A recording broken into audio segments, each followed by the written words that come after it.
Jesus came and spake unto them, saying, All power is given unto me in heaven and in earth.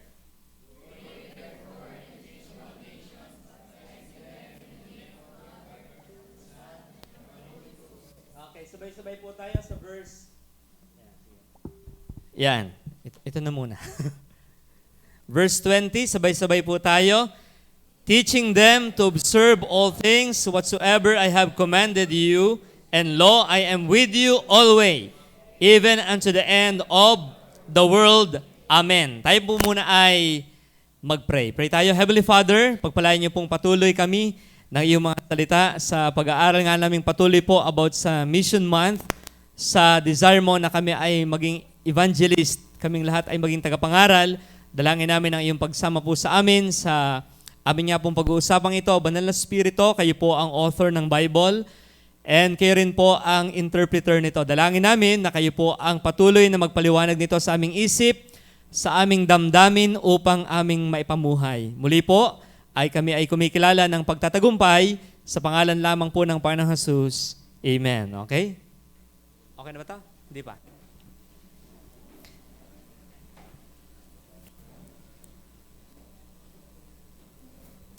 Hello. Check. Tayo po'y mag-aaral uli ng salita po ng ating Panginoon at sa ating nga pong simbahang ito ay ating tinatalakay ngayong buwan ng August, ang Mission Month. Okay? Mission Month. Ang simbahan po, para sa kaalaman din ng lahat, kung kayo titingin sa ating board sa labas, ang church natin ay may tinatalakay talaga. Mula membership, ikaw ay naging miyembro, then what? Ikaw ay papasok sa maturity. Pagka ikaw ay nasa maturity na, ang sunod na level mo ay ministry. Tama po ba? And then while we are ministering, ano sunod po dyan? Mission. Okay? And then, we magnify God through our family and by managing our money. Kaya kung inyo pong titingnan yung board, ano bang tinatalakay ng simbahang ito? Nakalista na po dyan lahat.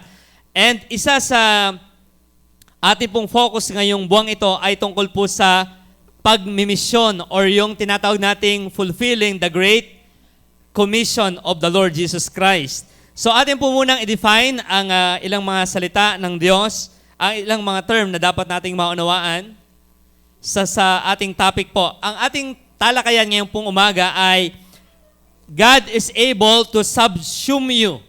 Nung aray nakita ko yung salita, ay ako'y nalito. Ano yung subsume? Okay? When we say subsume, atin nang i-define muna yung term. When we say subsume, it means to involve. Ayan. To include or to place within something larger or more comprehensive.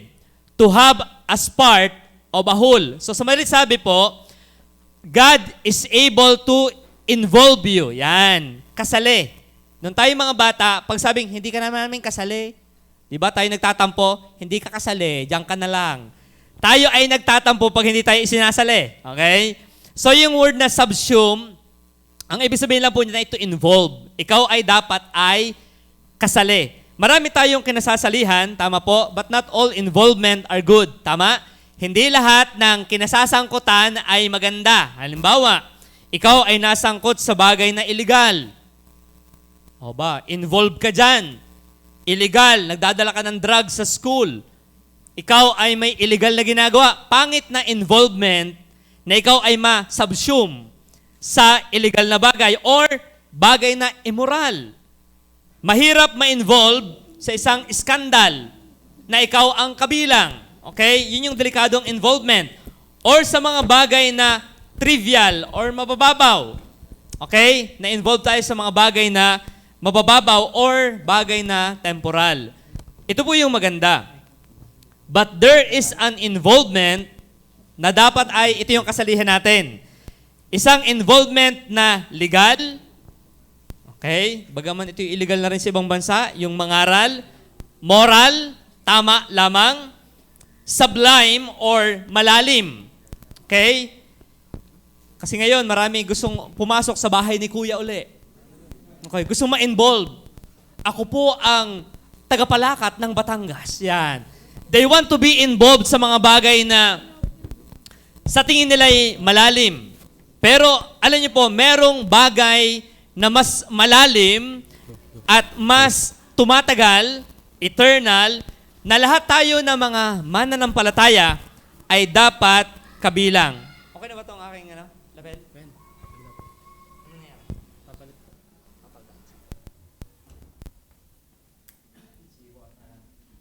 Magpapalit lang naman po ng kaunti.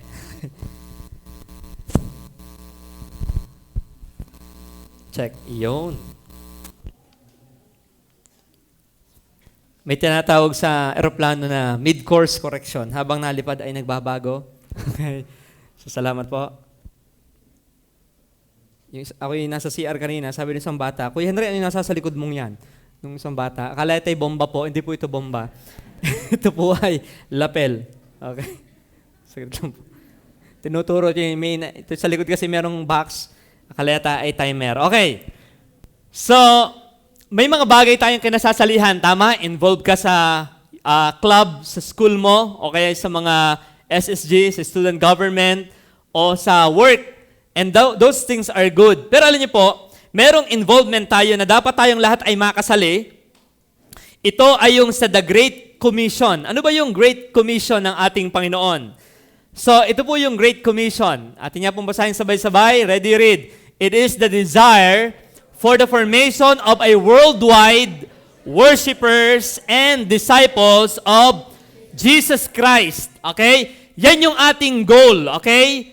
Ang ating goal ay worldwide worshipers of the Lord and disciples of the Lord Jesus Christ. So, ano ba yung goal ng ating pag-aaral ng mission? Bakit tayo ay niligtas ng Panginoon?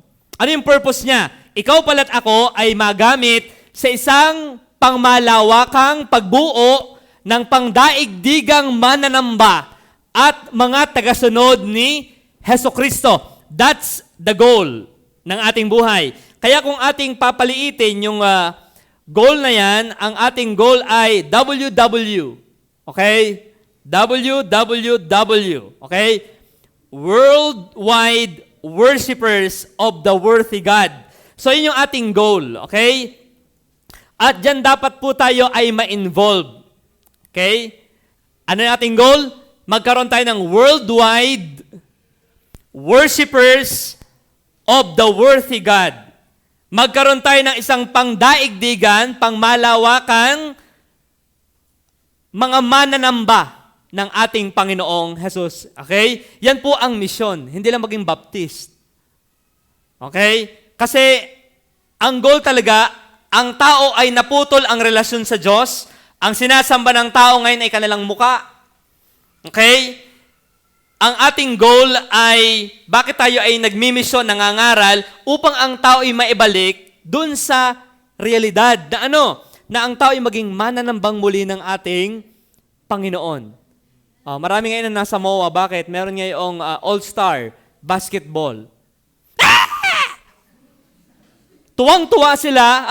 Hindi ko sasabihin mo sa mga basketball, pero marami tayo tagahanga ng kapwa-tao din. Pagka ikaw ay naligtas, nababago ang ating buhay. Mula sa pagsamba sa kapwa-tao, magiging tayong mananamba ng Panginoong Hesukristo. So ngayon pong umaga, ating pag-uusapan po ay God is able to involve you. Kaya ka ng Diyos isali. Pero ating titingnan paano? Ano yung mga essentials?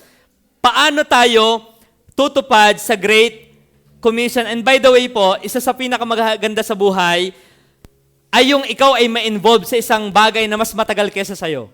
Ulitin ko yun ha. Isa sa pinakamaganda sa buhay ay ma-involve ka sa isang bagay na patay ka na, ito'y tuloy-tuloy pa rin. Okay? Don't waste your life sa mga bagay na pangsamantala lamang. Maraming tao po na nakakalungkot, nauubos ang muka, ang buhay sa pagtingin sa kanyang muka. Napakinggan ko yung isang preacher, si Dr. Piper, na meron daw dalawang mag-asawa na maagang nag-retired. Ano kung bakit nag-retired? At the age of 50, nag-retired na. Bumili ng malaking yate. At nag-uli sa buong daigdig. Nag-aaral mag-golf. At ito pa, ba't sila nag-uli sa daigdig? Naghahanap ng mga kabibe. Shells. Alam nyo, we waste our life when we are collecting shells. Dapat ang ating buhay, pagdating mo sa eternity, humarap ka na sa Diyos, kumusta ang naging buhay mo, anak ko, sa lupa? Saan mo ginamit ang iyong buhay? At sasabihin mo, Panginoon, ang dami kong laro ang nabili, RC cars. Lord, ang dami kong naitayong bahay sa lupa, ang dami kong AI na nakolekta, ang dami kong medalyang nasa dingding. Alam nyo, nakakalungkot pag ang pursuit ng ating buhay ay sa bagay lamang na ganyan. We need to live our life sa bagay na higit sa atin. Okay? At ano yon? It is the Great Commission. Na marami pang tao ang maligtas dahil mo, at dahil siya naligtas, naging siyang mananamba din ng ating Panginoong Jesus. Yun yung goal natin. Kaya tayo ay nangangaral. Ba't ka tayo nagbabahay-bahay? Anong gusto? Iligtas mo lang ang tao sa impyerno? No. Ang gusto mo, ang tao ay maligtas sa impyerno at maging mananamba uli ni Jesus Christ. Yan yung ating goal. Kaya ngayon, pero nung ito'y binanggit ng ating Panginoon sa Matthew chapter 28, ang binigay po sa akin, ang text natin in Mark 16, pero ako'y lumipat sa kanyang cross-reference sa Matthew chapter 28 para mas madiscuss natin. So ano yung mga essential na gagawin ng Diyos sa iyo para ikaw ay maisalin niya? Number 1, punta na po tayo doon. Pansinin niyo po sa Matthew chapter 28. At sa mga bisita po natin, dito po yung may Bible talaga kami. Okay? Ako'y 2002 naging Baptist. Una kong naging impression sa mga Baptist, Tita Lina, dun sa Ilaya, kayo ay may mga Bible. Napansin niyo po ba dito yon sa mga bisita? Bigyan mo yung mga Bible yung mga yon. Sa akin po, yung talaga ang naging impression sa akin, ito may mga Bible. Dahil ako'y sanay sumimba sa simbahang may fishball. Okay, pero walang Bible. May fishball doon sa labas eh. Ngayon, tingnan niyo sa inyong mga Bible, Matthew chapter 28. So, bago ibigay ng Panginoon yung Great Commission, ito yung nangyari. Verse 16. Then the 11 disciples, bagaman hindi sila lang ito, sila lang yung pinangalanan, went away into Galilee. Okay, take note the word into Galilee. Saan namatay ang Panginoon? Sa may Jerusalem. Nagpakita siya sa mga alagad doon. Pero bago binigay ang Great Commission, saan nagpunta ang Panginoon? Sa Galilee. May mapa tayo dyan para makita nyo yung layo ng pinuntahan. And then ating titingnan, bakit Galilee? Okay? They went into Galilee. So medyo, kung inyong titingnan po sa Jerusalem, yung nasa baba, kita nyo ba yan? Okay? Then, ang Galilee ay yung kulay blue na parang dagat na yun. Yan po yung lake, parang Taal Lake. At naglakbay ang mga alagad mula, yan, ang Jerusalem. And then, umakyat sila, punta doon sa may Magdala or Sea of Galilee. Lake yan. Bagaman tinawag na Sea of Galilee, marami diyang tilapia. Okay? Para din sa Taal. And dyan ang Panginoon nagsimula ng kanyang ministry. Ako'y may tanong. Bakit mahalaga ang Galilee? Tingnan po. God is able to involve you, number 1, by bringing us to the place where we started. Pakinggan niyo po ito Bago binigay ang Great Commission, na go ye therefore into all the world and preach the gospel, bakit binanggit ng Panginoon, inutusan niya ang mga alagad na magpunta muna sa Galilee? Sila nasa Jerusalem na. Naglakbay uli sila, punta sa Galilee. Alam niyo po, hindi yan pinasulat ng Holy Spirit na wala lang. When we say Galilee, why Galilee? Why into Galilee? Bakit? Ay, mga alagad, punta kayo dun sa Galilee. Mauuna pa nga ako sa inyo dun eh. Bakit pinapunta? Number 1, na ating makikita, because the Galilee is the place of mercy. Alam niyo po ba, 11 sa 12 alagad ay galing sa Galilee. Okay? 11 sa 12 alagad, di umano. Sabi ng mga nag-aaral, ay galing sa Galilea. So ano ito? It is the place of mercy. Ganito po yun You will be involved Okay, makinig po kayo. Magiging involved ka sa Great Commission, number 1, kung ikaw ay may Galilee experience din. Ano ba yung Galilee? Ang mga alagad ay dyan tinawag ng Panginoon. Dyan sila naligtas. Dyan natawag sina Peter, John, Andrew, except Judas Iscariot. Okay? Lahat ng alagad ay galing halos sa Galilea. So, what is Galilee? It's a place of mercy. You want to be involved in mission work? Balikan mo nang ikaw ay iniligtas din ng Panginoon. Balikan mo na ikaw ay kanya ring kinaawaan. You need to go back. Sa sobrang busy natin minsan, we forget na tayo naligtas din. Masyado na tayong sanay na tayo ligtas. Alam niyo, may time na we need to pause, we need to sit down, and we need to look back of who we are before. Hindi ko sasabing lagi tayong bumalik. Pero may pagkakataon po mga kapatid, lalo tayong mga ligtas na ng mga Baptist na matatagal na, we need to go back. San ba ako nagsimula? Bago inutusan ng Panginoon, go ye into all the world and preach the gospel. Sabi, go back to Galilee. You want to be involved in mission sa pangangaral kay Kristo, balikan mo din ikaw dati. Ano ba tayo noon? You go back to the Galilee of your life. I remember sa amin po, kami 2002, nadatngan ng mga Baptist, mula sa Sorosoro pa, and then napapasa sa Tagadagatan, and then doon nagsimula ang Galilee ng aming buhay. Doon kami kinatagpo ng ating Panginoon. At lahat tayo ay dapat may testimony na ganyan. Na mayroong bahagi ng buhay mo na naaalala mo na doon ka talaga na-encounter ni Jesus Christ. At tingnan natin yung mga talatang yan. John 1:43. Anong tagpo yan? Ito po ay nang kinabukasan ay pinasyahan niyang pumaroon sa Galilea at kanyang nasumpungan sino? Si Philip.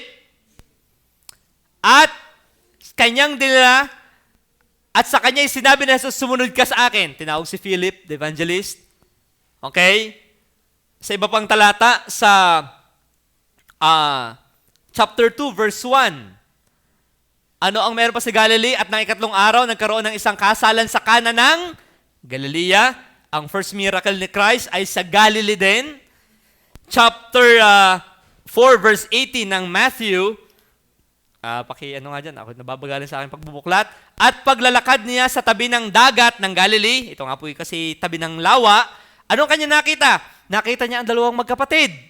Sino? Si Simon, na tinatawag na Peter or Pedro, at si Andrew. Tinalakay ito ni Mark nung Wednesday, bagaman ako'y liban. At si Andres na kanyang kapatid, na inihuhulog ang kanilang lambat sa dagat. So, sa na-encounter ng mga alagad si Jesus Christ, sa Galilee. Why Galilee? God is able to involve you in the mission work by bringing us to the place where we started. Okay? Kaya ang halaga po sa atin mga minamahal na lagi nating binabalikan, laman ng ating Lord, salamat for saving me. Amen? Lahat po ba dito ay kayang mag-testimony ng ganyan? How God encounter you in your life? Na ako'y dating ganare, ako'y nagbabarik, and then may dumating na nangangaral. Ako'y natago, pero labas yung pa ako sa may aparador, ako'y pinili, turuan. Ako'y natakas. Marami tayong kwento, tama po ba? Ako'y depressed na nun, dumating sina brother, nagturo, I know the Lord. Meron niya pong isang time na magpapakamatay na, pag walang pumigil sa akin, ako'y magpapakamatay na, biglang may kumatok. At nangaral. Natigil ang kanyang pagpapakamatay. Maraming mga turning point ng ating buhay na you need to come back to that. Balikan mo yon. Kasi maraming buhay pang gagamitin ang Diyos sa'yo. Gagamitin ka ng Diyos by remembering your Galilee. The place of mercy. Number 2, natin makikita dyan, it's not only a place of mercy. Into Galilee, that's the place where we started. Yan yung ating moment of salvation. Lagi mong babalikan, Lord, thank you, Lord, for saving my soul. Nasaan kaya ako kung wala ka sa buhay ko, Panginoon? You need to remember that. kung halimbawa sila nasa Galilee at wala si Kristo, nanghuhuli lang sila ng isda. Ano kaya ang buhay natin ngayong linggo kung hindi natin nakilala ang Panginoon? Sa mga mothers na narito, siguro naglalaba tayo, naghihingutuhan. Anong buhay natin? Nagagawa ng assignment, nag-iilog, nasa sabungan, nasa barikan, you see? Pero salamat na lang, God find us in our Galilee. So ngayon, paano ka mai-involve sa misyon? Sa pag-aakay ng iba, balikan mo din ikaw. Ako'y kinatagpo din ng Panginoon at posibleng ikaw din ay gamitin niya para katagpuin yung ibang tao. Pwedeng ang Galilee nila ay opisina na naroon ka. Pwedeng ang Galilee nila ay ang school na nadudun ka. Pwedeng yun ay nasa deathbed na at malapit ng mamatay at dumating ka. May naging Bible study po akong ganyan. Ang iksi ng aming pagkikita, hindi nagtagal siya pumanaw. So, that is His Galilee. That's yung moment na ako'y pinadala ng Panginoon sa kanilang family. So, ikaw din ay ganun. Pero God will bring you to the place where you started. Kaya kung lagi tayo may pagpapasalamat at aalalahanin, Lord, thank you for saving my life. At dahil alam ko ako'y ligtas, ako'y binago mo, you are able also to change other people. Ako ngayon na bago mo, Panginoon, able ka rin baguhin yung iba. Kinatagpo mo ako sa Galilee ng buhay ko, I know many people pa ang kaya mo ring baguhin. So, you will be involved. God will use you kung ikaw ay naka-encounter na din niya. Apo. So, kaya ito is a place of mercy. Awa, dun sila kinaawaan. Ang dami ng mangingisda sa Galilee. Hanggang ngayon po, marami diyang tilapia. Okay? Marami diyang mangingisda. Pero, out of many fishermen, ang kinausap ng Panginoon ay sina Peter, sina Andrew, marami namang mga tax collector doon sa area ng Galilee. Ang kinausap is sina Matthew. So, it's a place of mercy. Tayo kanyang kinaawaan. So, it's a place of mercy. Number 2, it's a place of intimacy. Ano sabi ng Bible? Tingnan sa Bible, Matthew 28. Then the 11 disciples went away into Galilee. Saan? Into a mountain. Ano ba? Marami ba tao sa bundok ngayon? Marami po ba tao sa bundok? Sa Banoy? Kakaunti. Malimit, pag gusto mo mapag-isa, mamundo ka. Bakit? Nakakapagod umakyat pag wala ka sa sakyan. Ano ang ibig sabihin ng a place of, why Galilee into a mountain? Probably yan ay Mount of Transfiguration. Ano sabi ng Panginoon? Then the 11 disciples went away into Galilee, into a mountain. Ano po ang ikalawa? By bringing us to the place where we started, the place of intimacy, into a mountain, private, not public. Alam niyo po, bago tayo maging publicly nagdi-declare kay Christ, makinig po kayo, bago mo siya publikong ipinapahayag, ang halaga na meron kang pribadong pakikipag-usap lagi sa Kanya. Okay po? Kasabi rito, it's a place of intimacy. Why not Jerusalem? Ay, doon maraming tao eh. Ba't hindi sa Jerusalem? O sa mga sikat na lugar, si Caesarea Philippi? Bakit siya dinala sa lugar ng Galilee? Tago! Limited ang nakakarating. Why? It talks about intimacy with God. Alam niyo po, pagka naririnig, ay, mangaral kayo! Ikaw ay, alam niyo, nakakabigat ng puso yan eh, pagka puro utos na ganyan. Kaya ang halaga na ating nararamdaman din na ikaw ay may place na intimate with God. Kasi nagiging mabigat ang Great Commission, makinig po kayo, nagiging mabigat yan pag hindi ka naman malapit sa iyong ipapakilala. Kaya ang halaga po na tayo ay may mga Galilean experience. Okay? Kayo po ba'y saved na? Kayo po ba'y alam nyo na kayo naka-encounter na si Jesus Christ? Alam mo bang ikaw ay kanyang binago at patuloy na binabago? Saan nangyari yan? Publicly? I don't know. Pero malimit, private encounter yan. Okay? That's your Galilee. At pag binabalikan mo yan, ikaw ay matutuwa, ikaw ay may involved sa pangangaral din ng salita ng Diyos. So yan po. Kaya nakalagay dito, meron akong nilagay po dito na kaunting paliwanag. before the Lord Jesus gave them the Great Commission, He regathered them first to the place of their calling and nurturing. Okay? Binalikan nila ang lugar kung saan ako unang tinawag ng Panginoon. Kaya minsan pag ako napunta sa Sitio Ilaya, ako yung natigil lang saglit sa may simbahan doon. Hindi para mangoros. Binabalikan ko lang na dito ang Diyos nagsimula sa buhay namin. See? So it can be a literal place or a situation na kinatagpo ka ng Panginoon. But it is intimate with the Lord. Kaya personal encounter with the Lord as your Savior. Yan yung mahalaga. Personal encounter with the Lord as your Savior. So, number 1 po, God is able to subsume you or involve you, number 1, by bringing us to the place where we started. So before evangelizing others, be sure of your own salvation.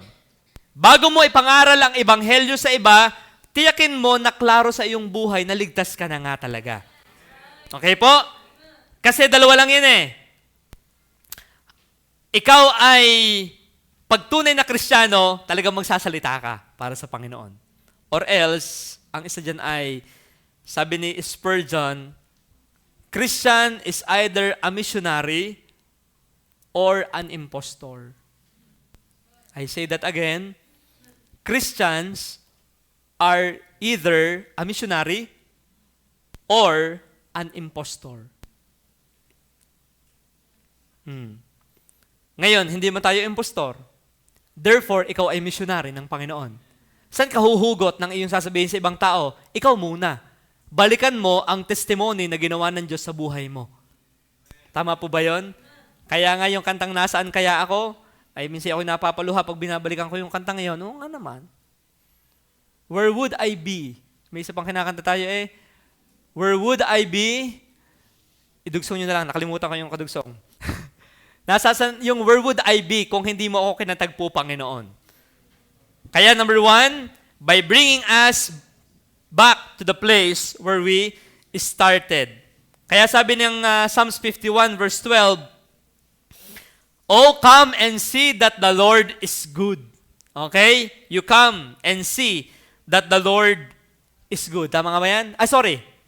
Nasa iba pa lang talata. Verse sunod pang talata. Ang sabi rito, restore unto me the joy of your salvation. Kaya napakahalaga po niyan.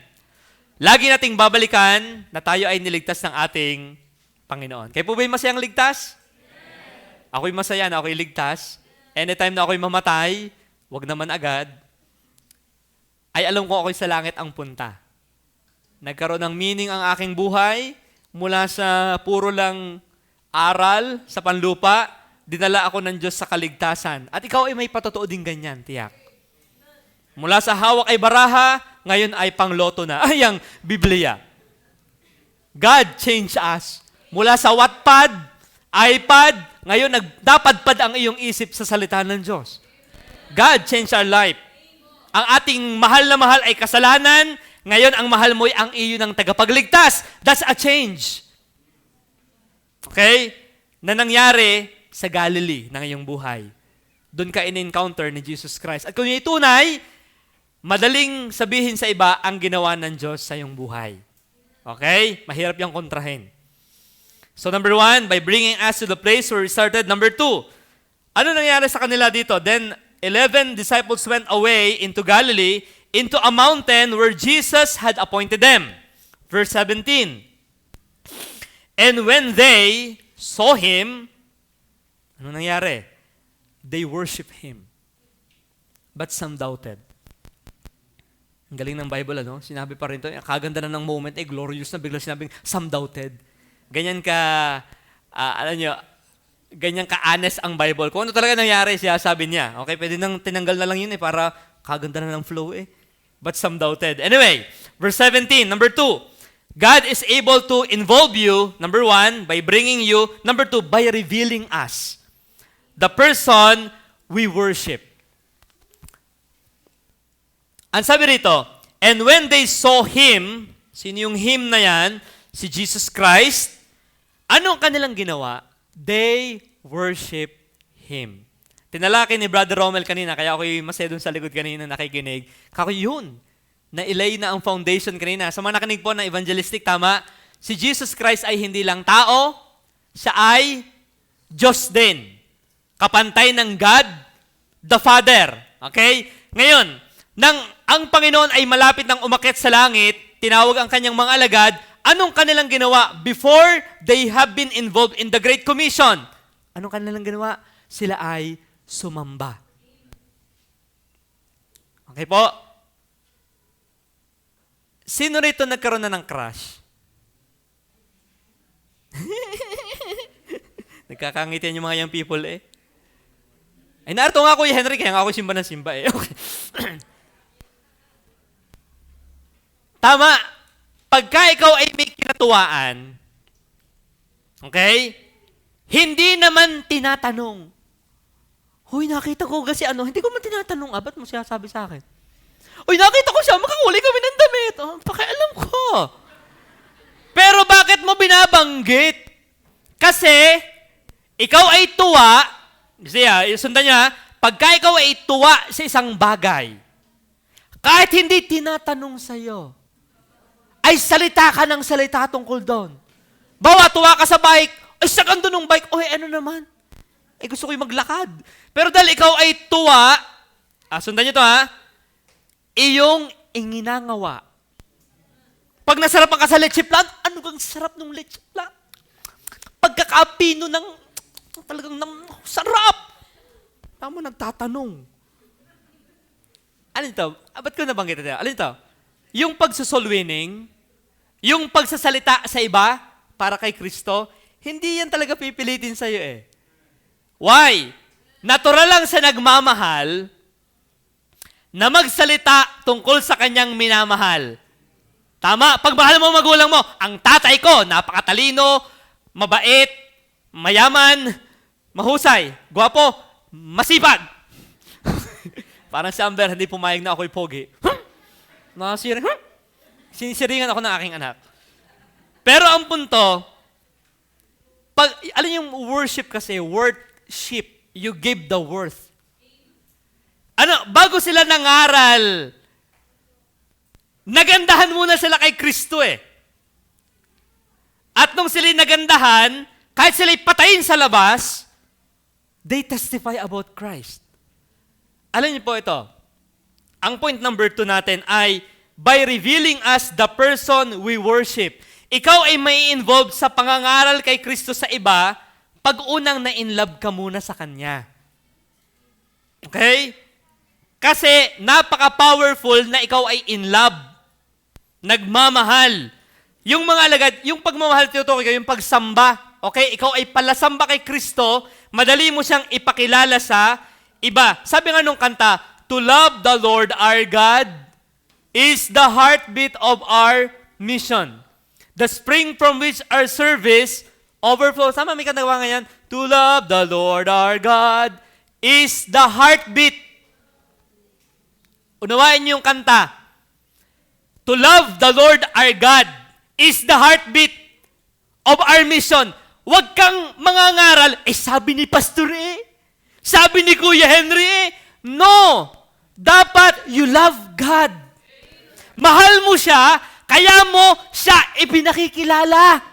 Ang pangit na mangyari ito, na nakasakay ka sa kotse, Brother Nico, kasama mo ang girlfriend mo, taklo ba ng sako ang muka? Dadaan ako sa mga barkada, bakit? Mahal kita pero ayaw kitang maipakilala sa iba. Nasaan yung sako? Taklo ba? Yuko! Sino kasama mo? Wala, sako lang to ng bimig. Pag mahal mo, talagang ibababa mo pa ang windshield. Ito nga pala ang aking You see? When you are worshiping Christ, mahal mo siya, kilala mo siya, hindi mo siya ikahihiya. Meet my Savior. Meron akong gustong ipakilala sa iyo, ang aking tagapagligtas. Kapangit na, nasa nang mo? Mahal mo ba yun? Ayun, nasa, yun. Ano pakilala niya? Yun. Kaya alam niyo yung mag-soul winning, yung mag-evangelize, lalo pag kayo nasa labas na, ano nagpapalakas sa loob yan? Mahal mo si Kristo. What can overcome fear?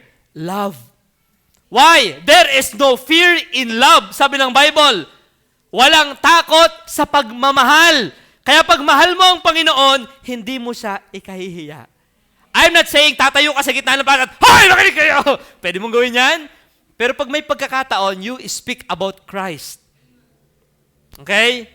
Lalo sa nangyayari sa daigdig na ito, ang dami ng kaguluhan.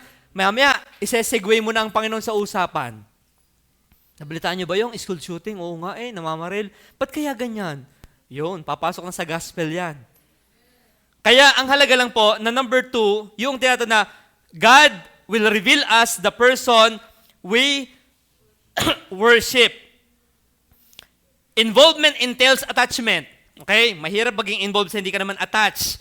Pag attached ka kay Christ, wala kang magagawa kundi ipakilala siya. Okay? Pag mahal mo ang Panginoon, you are learning to love Him.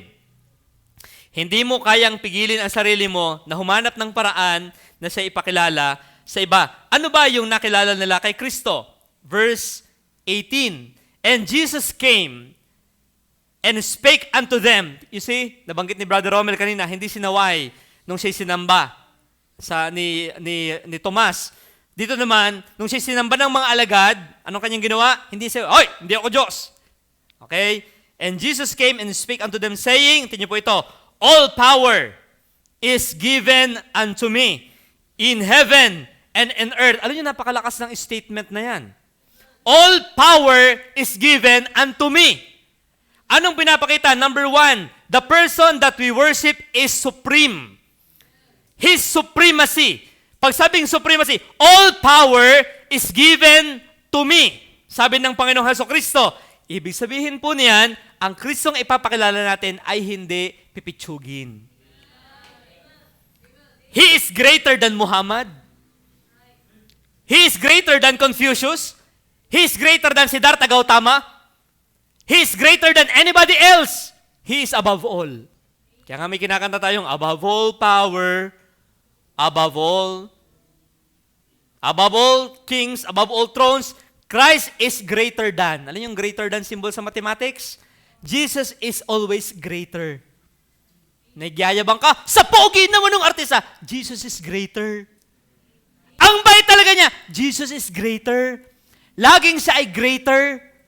Tandaan po natin yan. Para huwag tayo madaya. Nagsimula na nakatingin kay Kristo, napating sa dalaga. Aba, naging greater na ang tingin doon. Hoy, hoy, hoy, hoy, hoy. Jesus is still greater. Kasi ang hinahangaan mo, mabaho rin ang utot niyan. Naasim din ang kilikili niyan. Kulay pink din ang utot niyan pag naiipit. Pink! At pagka medyo luag, ay di brown. Tapos diyan ka lang nahanga. Minsan nakakatawa tayo mga tao. Nakakatawa talaga tayo. Tayo ay todo bigay sa mga taong ka-level lang din naman natin.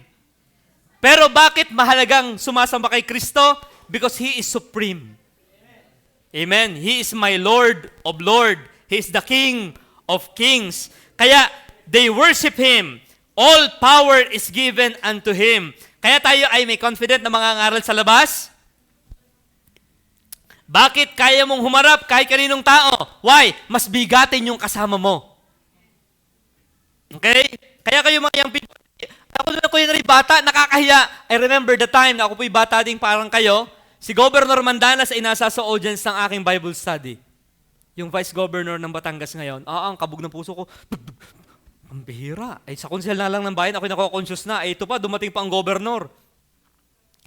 Pero since Jesus Christ is greater than him, since Jesus Christ is greater than any politician and policeman, you can talk to them. Hindi ka magiging mayabang, proud ka lang sa tagapagligtas mo. Why? Because Jesus is supreme than anybody else. Kaya kayo, huwag kayo mai-intimidate. Teacher Kuya Henry. Politician Kuya Henry. Police. Mayaman. No. Tandaan mo, all power is given to Jesus. So yung iyong kinatatakutan, kinahihiya ang tao, lagi mo titingnan, okay, mahal ko to, kasi ito may eternal na kaluluwa, pero mas mataas ang takot ko sa aking Panginoon. Kung ito'y nakakagulat na, mas gulat ako sa presensya ni Jesus Christ. Okay?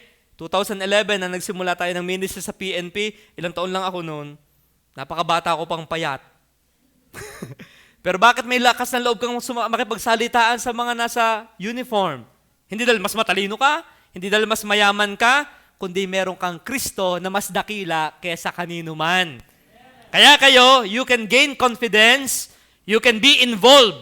Why? Because Jesus is greater. He is supreme over all. Okay? Pagka yun maliwanag sa iyo, Lord, hindi kita ikakahiya. Ari nga naglalako ng kung ano yung hindi nahihiya. Lalong hindi ako mahihiya sa aking tagapagligtas. Okay? So yun po yung number 2. By revealing us the person we worship, that the person we worship is supreme. All power is given unto Him. So who is Jesus Christ? Wala na siyang katulad. Sana lagi natin yung balikan. Opo. Kasi masarap ipakilala yung iyong nakikilalang patuloy. Okay? At mataas yung tingin mo sa Kanya. Dahil mahal mo siya.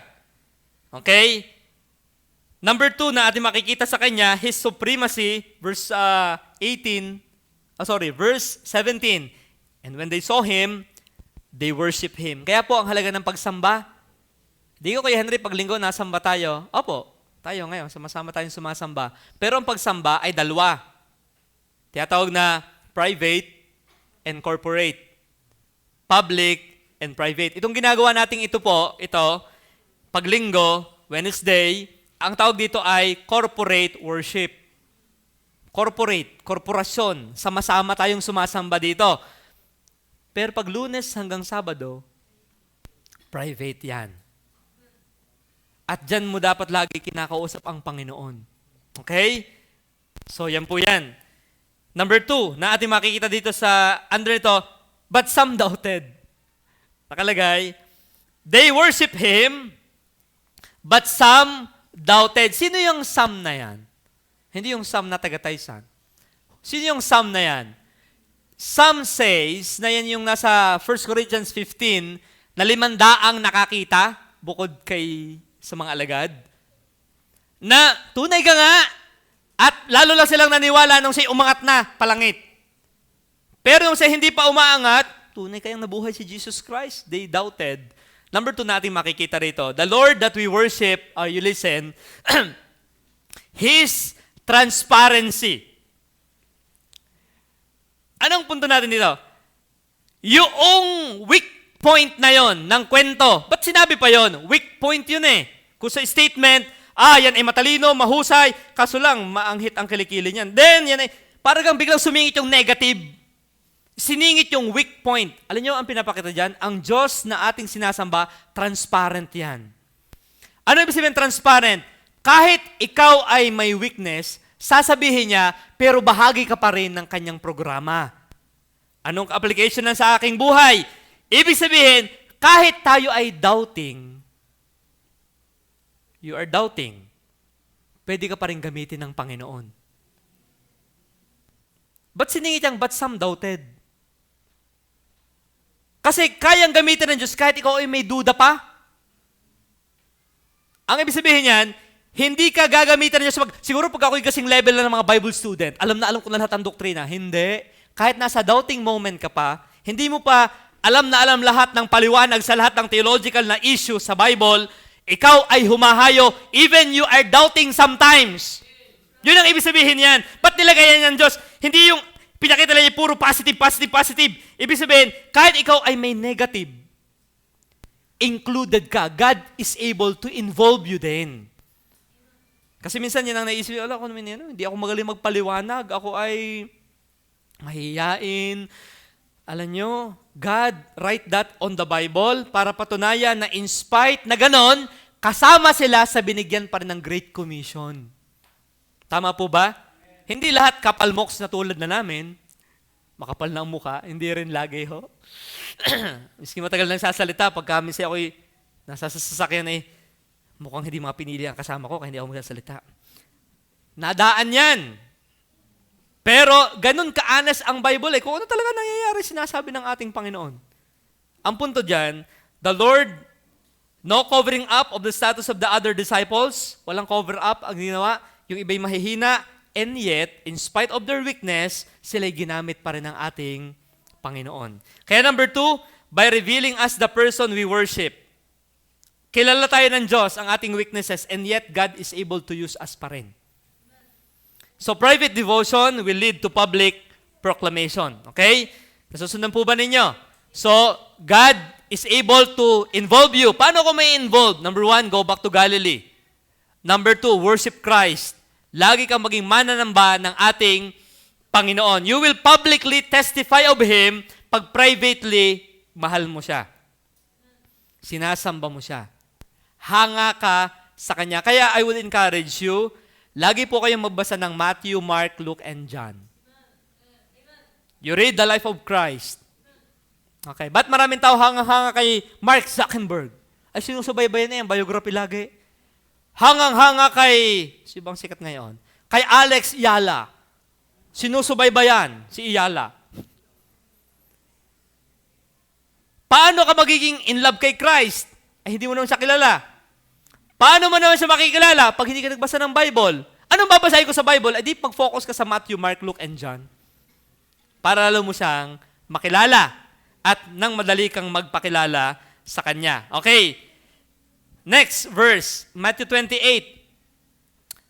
How God involved us or subsumed us by bringing us to the place where it started, by revealing us the person we worship. Ano sunod sa talata? Verse 19. Go ye therefore, and teach all nations. Kaya napakalaki ng mission work pa natin. Baptizing them in the name of the Father, and of the Son, and of the Holy Ghost. Verse 20. Teaching them to observe all things whatsoever I have commanded you, and lo, I am with you always, even unto the end of the world. Amen. Number 3. How God is able to involve us or subsume us sa mission work. Alam niyo, ang hirap na ikaw isuguin na hindi mo alam ang gagawin. Nagawa niyo na. Naranasan niyo yon? Ikaw ay sinugo na hindi instructed na tama. Ay, punta ka doon. Tapos, anong gagawin ko din eh? Naranasan niyo po yon? Alagaan mo ang baboy. Anong pag-aalaga? Papainumin, papakainin, tuturukan, kakapunin, tatanggalan ng ngipin. Ano ba ang gagawin ko? Naranasan, mag-aaral ka. Paano ako mag-aaral? Anong aking uunahin? Ano yung nakakatuwa sa Panginoon? Nang siya'y nag-utos sa atin, binigay niya rin ang process na gagawin. Tingnan, sabi ng Bible, God is able to involve us kasi mahirap ma-involve sa isang bagay na hindi mo alam. Parang nagrarally, basura! Na-interview, anong inyong pinaglalaban? Hindi ko po alam. Meron ganyan na dyan sa EDSA, nagrarally, ibagsak si Erap, o yung mga nagrarally sila. Tinanong, anong kanyang problemang nagawa?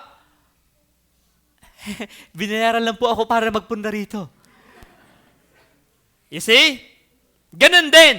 Tayo humayo! Lumabas tayo! Anong gagawin natin dito sa labas?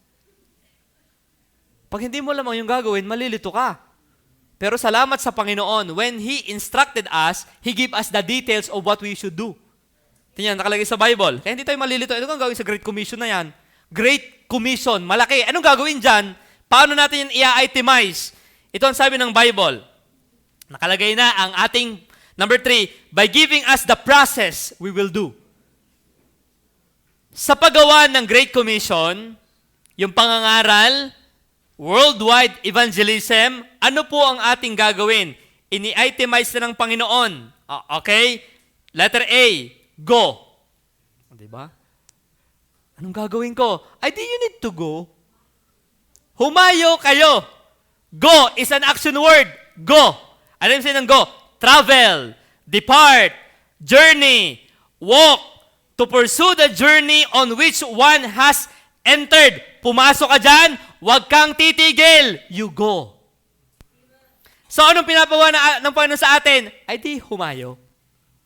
Okay? Lalo sa mga mananampalataya. Tayo po ay obliged out of joy in our Lord to go. Okay? Mamigay ka ng truck sa katabi mo. You open the conversation about kay Christ. You go. Okay? Meron yung to go na sasakyan. To go. Meron yung go to. Pag gutom ka na, go to. Pares. You go to Pares at doon ka mangaral. So, ang process number 1 ay we need to go. Okay? Bagaman ang talagang nasa ilalim yung discipleship eh. At ito yung mga part lang niya. Pero una, we need to go. Kaya ang simbahan po natin, narating dito. Why? Somebody come to our place. Sino mo rito na kaya kayo naligtas may nagpunta sa inyong bahay? Pagtas nga po na kami, may nagpunta na worker, pastor, preacher. Meron sa inyo? Nagpunta? Okay, pakibaba ng kamay. O kayo nagkusang nagparne? Ako may pangaralan mo, Brother Henry. Parang wala pa yata akong karansang ganyan. Tama? Lahat tayo, kaya naabot, mayroong nagpunta sa atin. May nakausap tayo. Somebody leave their place and go to your place. Anong gagawin natin ngayon? Eh di ganun din. Nasa classroom ka, nakaupo ka lang dyan, kita mo yung mga nakatambay doon na yabangan lang ng yabangan. Mas yabangan mo sila. Puntahan mo! Hoy, go! Meron doon puro pagandahan, pinanipis yung kilay, lahat na ginawa. Lapitan mo! Hoy, may papakilala ko sa iyo, mas magpapaganda ng buhay mo. Sino yan? Si Kristo. Yan. Meron puro yabangan ng yabangan sa pagpapayaman. Lapitan mo. Ay, ako'y merong alam na kayamanang hindi nananakaw ng mga paldo-paldo. Saan yan? Sa langit. Paano yan? Papaliwanag mo si Kristo. Meron depresa dyan. Come to me and I will give you rest. Meron akong kilalang kaya kang payapain. Sino yan? Si Kristo. You just go. You need to go. It's an action word. Bihira ang taong nalapit sa atin para pangaralan natin. Okay, bihira. Very rare. Ang malimit, ikaw ang magte-take ng initiative to talk. Okay? So, number 1, the process, go. Number 2, na nakalagay. Kaya ito, you can be involved. Number 2, teach. Teach. Go. Adi, nakalapit ka na. Bakit? Anong gagawin mo sunod? You teach. Kuya Henry, saan magsisimula pag nagtuturo? Alam niyo po sa aming karanasan sa soul winning, madali namang magpunta sa soul winning ang topic, current events. Gamitin mo yan. Current events. Ang dami ng lindol, ano? Nawasak ang Colombia ng isang araw. Venezuela. Ang lindol ay kabi-kabila. Alam mo ba nasa sa Bible yan? Yan. So papasok ka na. Tingin mo ba mabuti kang tao kaysa sa doon sa bumarel, sa Sambuanga? Tingin ko, pwede bang masubukan natin ang iyong kabutihan? You see? Pasok ka na. You use gamitin mo sa teaching ang testimony mo. Doon ka magsimula. You can use tracts in teaching. You can use the 10 Commandments in teaching. You can use the current events in teaching. Wala yan sa aking outline. Naisip ko lang ngayon. So you can do that. Use your testimony to teach. You use the tracts na hawak mo to teach. You use the 10 Commandments to teach. You use the current events to teach. Marami na way na pwede mong magawa. Sauluhin ang Romans Road. Romans 1, Romans 3, Romans 10. 3 lang yun na verses. Pwede mo nang turuan ang tao about kay Jesus Christ. Kaya halagang nasama po ka sa mga OJT pagka kayo may time. Observe nyo kung paano po ginagawa. You can teach also. Okay? Kaya po, ikalawa, teach to make disciples. Ngayon, naligtas na. Anong sunod na step na gagawin? Baptize them. Baptize is to immerse. Ako may nabinyagan na Kuya Henry, ako'y bata. Pero ang baptism sa Bible ay immerse. Immersion. Di ba? Para sa school. Immersion. To submerge. To dip. Ilubog. Kaya, kailangan nating i-baptize ang mga naligtas na na nabautismuhan o nabinyagan ng bata.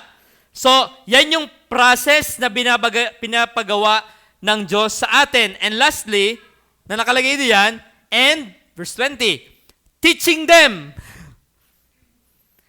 to observe all things whatsoever I have commanded you. Kaya niyo po, God is able to involve you. Saan? Pwede ikaw ay sa going. Malakas pa ang tuhod mo, kaya mong humayo, umakyat sa Mount Banoy, araw-araw ang Bible study sa Mount Banoy. Pagdating mo doon, Brad, ako nga pala paalis. Haha. Ako yung naglakad ng 3 oras. Tapos aalis kayo. Next week na uli. Nag-hiking kayo Rolly, tanda mo yun, nag-hiking tayo sa Banoy. Talagang lawit dila. May bit-bit ka pang tubig. Tapos pagdating mo, brother, I'm sorry, kami nga pala paalis. Hindi ko na ulit. But you can go. Okay? You cannot go, then support those who go. Okay? Hindi po lahat makakahayo. Hindi lahat magiging missionary sa iba-ibang bansa o sa iba-ibang lugar. Pero ikaw yung pwede magtustos ng lubid habang siya'y nababa sa balon. Huwag mong bibitawan.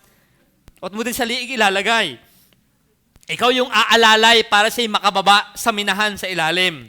So ikaw yung nahila. So lahat tayo involved. Hindi man ikaw nagsasalita, paano kung hindi na makakain yung mga worker na yan? Alam niyo po, napaka-blessed po na nasa Panginoon. Puro pagpapala. Ay, hupyak na.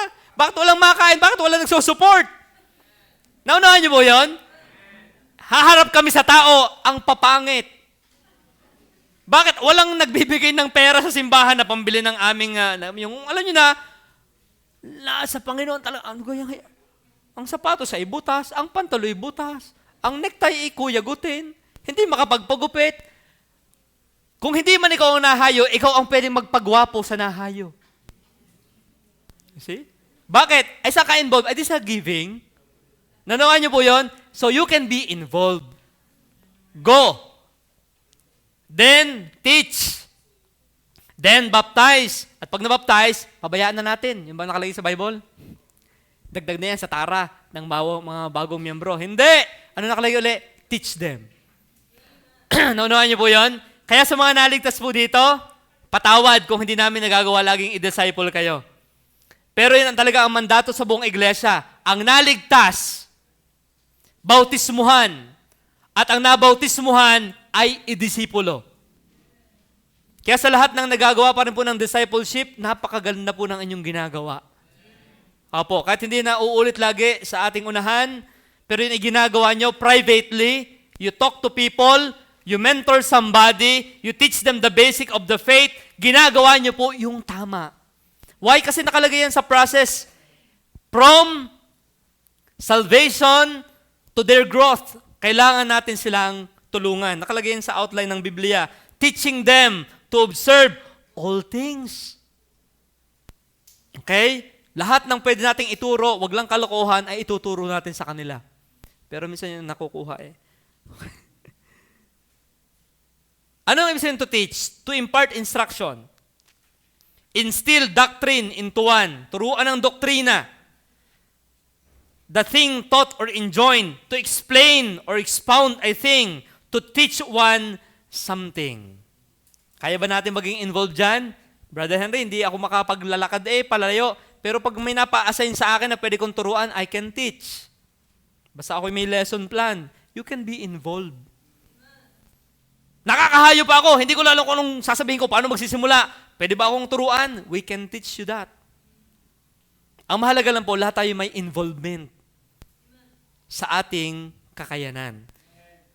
At sa huli po, ang sabi rito ng Bible, go ye therefore and teach all nations, baptizing them in the name of the Father, and of the Son, and of the Holy Ghost.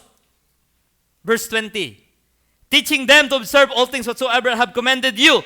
Tapos. Yung ba ang sabi ng Panginoon? Tapos na. Okay. Bye-bye. Ang sabi ng Panginoon, and lo, I am with you always, even unto the end of the world. Alam nyo, isa sa napakaganda, why I should be involved. Alam nyo, ang Panginoon, yung isasali ka, na-scam na ako dati isasali ka, at pag nakamkam na ang pera, lalayasan ka na. Sino rito na-scam na? Okay, na-scam na 8,000 lang naman. Pero malaki rin yun. Sa isang tulad kong dukha. Yung ikaw ay sinimulang samahan, and then later on, iiwanan ka. Yan ang malimit sa nangyayari. Sasamahan ka, gagabayan kita, and then pababayaan na kita. Alam niyo, nakakatuwa na ma-involve kay Christ sa mission work. Why? Iiwanan ka ng lahat, hindi ka niya iiwanan. Okay, tingnan niyo po ang sabi ng Bible. And lo, I am with you always. So number 4, and the last, how God is able to involve you or to subsume you sa mission work? By assuring you. Ay, join ka sa soul winning. Mag-evangelize ka. Bakit? Anong pangako? I assure you with the promise. Anong kanyang promise? I am with you. Dalawang promise. Ang sabi niya, I am with you. The promise of His presence. Hindi sabi naman, Angel Gabriel, pasama-samahan nga itong si magsosoul winning eh. Angel Michael or Angel Lucifer, samahan mo nga si... Walang ganon. Ang sabi ni Jesus Christ, you listen, I am with you. Ano ito? Bakit ka mai-involve sa soul winning? Kasi, ang kanyang pangako, by assuring us the promise when we go. When you go and do soul winning, yung evangelism, yung pangangaral, hindi ka nag-iisa yan. Opo, yung mga namimigay ng tracts dito na nag-iisa, at minsan inaabot tayo ng kabog o kaba, huwag mong isiping nag-iisa ka. Kasama mo ang ating Panginoon.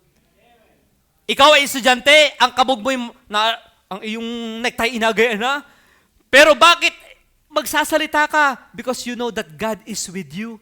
Kaya nga ang sa Matthew chapter 1, anong pangalan sa batang ipapanganak? Emmanuel. Emmanuel. Anong ibig sabihin ng pangalang Emmanuel? God is with us. Ano sabi ni Christ sa last chapter ng Matthew, same book, Matthew chapter 1, ipapanganak ang Emmanuel, God with us. Matthew chapter 28, I am with you always. You see, He started with a promise, I will be with you. I am God with you. And the last chapter ng Matthew, same book, ang sabi niya, I am with you always. Nanuhaan niyo po yun? From the beginning to ending ng ating ginagawang pagmimisyon, God is with us. Kahit hindi mo siya nararamdaman. Okay? Ang dami ng pagkakataon na kami humahayo, lalo nung wala pa masyadong mga workers, ay nag-iisa, ay may aso pa. May aso. Pero nakalagay naman, mag-ingat sa aso, bagong toothbrush. Medyo nakakakampante yon. Kasi bagong toothbrush naman, Brother Nico. Pero yung may aso, mas matalas ang kagat nun kasi walang ngima. Kaya natatakot din. Pero hahayo ka, may bahay pa kaya dito? May wire pa ng Batilek. May bahay dyan. Lalo na napunta tayong Ligwayin. Sa mga nakasama sa Ligwayin, si Uni ay gumapang na pataas. Napakanta na lang kami ng For the sake of the gospel. Kung hindi ito dahil kay Kristo, ay hindi ako maglalakad ng 2 oras sa ganito. Pero dahil sa Panginoon, at dahil kasama natin siya, gagawin natin yan. Okay? Kaya, why we go? Why we be involved? Ba't ako sasali dyan sa soul winning? Kasi yung nagyayakag ay hindi ka iiwanan. Sino nagyakag? Si Kristo. Hindi yung nangyayari, dito ako, labas kayo. Hindi ganun ang Panginoon. Pag kayo lumabas, ako'y kasama nyo din. Diba? Kaya ibang militar nagagalit, buti kayo, nakaupo sa office. Kami nasa bakbakan. Si Kristo hindi ganyan. Siya ang chief sa lahat ng hepe at bumababa kasama natin sa baba. Kaya malakas ang ating loob na makipag-usap kahit kanino. Bakit? Kasama mo. Hindi yung katawagan mo lang kasama mo talaga siya. Naranasan niyo ni Pablo? Ang sabi ng Bible, si Apostle Paul sa book of Acts, 2 Timothy na lang, 4:17. Ano nangyari dyan kay Pablo? Chapter 4, verse 17, datapwat ang Panginoon ay sumakin. Sa verse 16, para maunawaan natin yung ba't na nabanggit yan, verse 16 nga po, itaas nyo, yan. Ito ang nangyari kay Pablo Sa aking unang pagsasanggalang, sino man ay walang kumampi sa akin. Uy, wala na. Iniwanan na ako ng lahat. Yan. Bagkos pinabayaan ako ng lahat. Yan na nga, naramdaman ni Pablo yan. Wala, I'm alone. Lonely table. Nag-iisa lang siya. Pero pagdating sa verse 17, anong kanyang naging assurance? Okay? Datapwat, nevertheless, kahit ako'y iniwanan ng iba, datapwat ang Panginoon ay sumaakin. Okay? Nanawaan niyo po yon? Bakit tayo ay nagpapatuloy? Wala na yung best friend mo na nagyakag sa'yo rito? Wala na yung crush mo na dati kong crush, hindi ka na-crush ngayon? Bakit ka tutuloy pa rin? Dahil ang Panginoon ay sumasa iyo. Naunahan niyo po yun? Hindi ka nagpapatuloy sa ginagawa mo dahil kasundo mo ang lahat. Bakit tayo ay tutuloy sa ginagawa natin? Kasi alam nating ang Panginoon ay sumasa akin.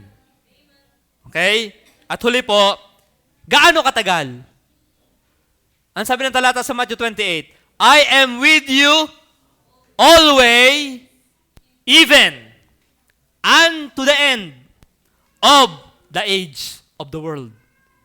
Kaya number 2 and the last, the promise of His presence, the promise of His perpetuity. Sasamahan kita. Sa mag-asawa, ang pangako po namin, sa mga nag-asawa na, anong pangako natin, Kuya Rolly? Till death, do your part. Till death, do us part. Naghihiwalay sa kamatayan. Alam niyo, sa Panginoon, gaano kalalim ang pagmamahal niya sa atin at pagsama sa atin? Romans chapter 8, not life, nor death, nor any creature shall separate us from the love of God. Ibig sabihin, ang mag-asawa na relasyon ay temporary lang. Ang aming dikit sa isa't isa for a lifetime. Pero ang pagmamahal ni Kristo, I am with you always, even unto the end of the world. Yan yung hindi kanya iiwan magpakailan-kailanman. Kaya, God is able to subsume you, to involve you. Why? Balik ka sa Galilee, niligtas ka niya. And while you are there, worship Him. Igalang mo lalo siya. Mahalin mo lalo siya. Ikatlo, nagbigay siya ng process ng gagawin mo sa field. Hindi ka nakagayaan lang doon. May gagawin talaga at naka-outline na. At ito yung magandang pangako. Hindi naman maibigay yung outline, nilayasan ka na niya. Sabi niya, I am with you always. Kaya bakit tayo may involved? Hindi tayo pinababayaan na nag-utos sa atin. The Lord Jesus Christ. Tayo po yung manalangin. Heavenly Father, tulungan niyo kami na maging patuloy na involved sa Great Commission. Aming desire na marami kaming classmate, ka-workmate, mga mahal sa buhay na maging mananamba mo rin, Panginoon. Masarap na ikaw ay sambahin. Masarap na ikaw ay makilala. Pero dahil nga sa kasalanan, ito'y nabura sa buhay ng maraming tao, at ang aming work ngayon ay to reconcile people back to you. Kaya gamitin niyo nawa ang aming buhay sa pagtupad ng Great Commission. Lord, help us to be involved because merong Galilee experience kami. You encounter us sometimes in our life na ikaw ay aming nakilala bilang aming Panginoon at tagapagligtas. Sinasamba ka namin. Binigyan mo kami ng dapat naming gawin sa field. At lalong higit na assurance namin ay yung pangako mo na you will never leave us nor forsake us. You are with us always. Nagbubunga o hindi, kami ay accepted or rejected. Ang punto po, bakit kami gagawa ng pangangaral, pagtuturo, sapagkat ikaw ang kasama namin. Salamat po sa iyong mga pangako. Kaya bukas at sa mga araw na ibibigay mo pa sa amin, tulungan niyo po kami na maging blessing sa iba by testifying about our Lord and Savior Jesus Christ. Ngayon pong umagang ito, sa atin po naman, ang mga narito, ng mga kapatiran, is this your prayer na to be involved? If that is your prayer, you can come to God. You can kneel in your place and pray, Lord, patuloy mo po akong i-involve sa soul winning. I may not go physically, but I can go through my money. I can go with my money and also with my body. Mas maganda